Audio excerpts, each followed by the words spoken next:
66. Pastors. A recent study reported some very sad facts about the church. The average American pastor's pay is $10,348 a year. The poverty line is said by federal authorities to be at least $15,000. This means that many pastors or their wives must work to supplement their income. 14% of all pastors earn less than $6,000 and only 5% earn more than $15,000. A few comparisons tell us more. Christianity Today reported truck drivers average $18,300 a year, electricians $18,000, lawyers $25,000 plus, and dentists over $40,000.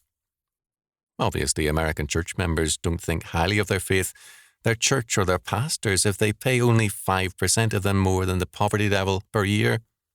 They demand the best, and they pay the least. If a minister is incompetent or not morally or intellectually fit for his calling, he should be asked, for Christ's sake and the church's sake, to demit or drop out of the ministry. If he is an able and godly pastor, he should be given the honour which is his due. As a matter of fact, the Bible requires even more.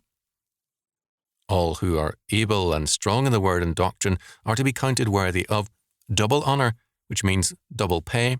1 Timothy 5:17 and 18.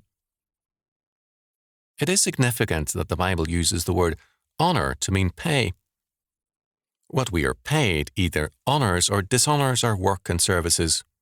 A pay scale is also an honour scale, according to the Bible. This means that dishonourable pay shows contempt for a pastor and for the pastor's Lord.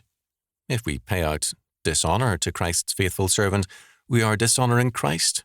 Think about it. By the way, every now and then, someone writes to ask permission to reprint one of my columns in a church bulletin. I wish some would use this one.